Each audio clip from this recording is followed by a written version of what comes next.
Petrol અને ડીઝલની વધતી અછત અને ભાવમાં થયેલા વધારાની અસર હવે સુરતના વાહન બજારમાં સ્પષ્ટ જોવા મળી રહી છે. છેલ્લા 3 મહિનામાં શહેરમાં ઇલેક્ટ્રિક બાઇકની માંગમાં અભૂતપૂર્વ વધારો નોંધાયો છે. માહિતી મુજબ અગાઉ જ્યાં દરરોજ સરેરાશ 45 થી 48 ઇન્ક્વાયરી આવતી હતી, તે હવે વધીને બમણી એટલે કે 90 થી વધુ થઈ ગઈ છે.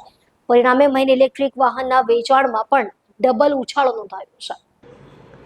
સુરતીઓ હવે ઝડપથી ગ્રીન એનર્જી તરફ વળી રહ્યા છે. ખાસ કરીને 80% ડિમાન્ડ લો સ્પીડ ઇલેક્ટ્રિક બાઇકની છે, જેનો ઉપયોગ કોમર્શિયલ યુઝ માટે વધુ થાય છે. તેની સાથે જ હાઈ સ્પીડ ઈવી બાઇકની પણ માંગમાં નોંધપાત્ર વધારો થયો છે. જોકે કોમર્શિયલ ઉપયોગની સરખામણીએ તે થોડી ઓછી છે. લો સ્પીડ બાઇકમાં વિદ્યાર્થીઓની ડિમાન્ડમાં પણ મોટો વધારો જોવા મળી રહ્યો છે.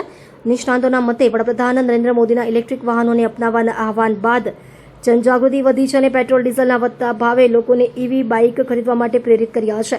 સુરત શહેરમાં આ વલણ આવનારા દિવસોમાં વધુ મજબૂત બનશે તેવી સંભાવના વ્યક્ત કરવામાં આવી રહી છે. જી, મારું નામ પ્રશાંત રાઠોડ છે. હું છેલ્લા 10 વર્ષથી ઇલેક્ટ્રિક ટુ વ્હીલરના બિઝનેસ સાથે સંકળાયેલો છું. સુરતમાં આપણી 2 બ્રાન્ચ છે અલગ અલગ એરિયામાં, વરાછા અને પરોત પાટિયા આઈ માતા રોડ ઉપર. સેલિંગ એપ્રોક્સિમેટલી ડબલ થઈ ગયું છે મારું. છેલ્લા 3 મહિનાનું જે એવરેજ જોવા જઈએ તો ઇન્ક્વાયરી 3 ગણી થઈ ગઈ છે. જે પહેલા જે અમારી 50-55 ગાડી સેલ થતી હતી મંથલી, જે અત્યારે 100 પ્લસ ક્રોસ કરી ગઈ છે.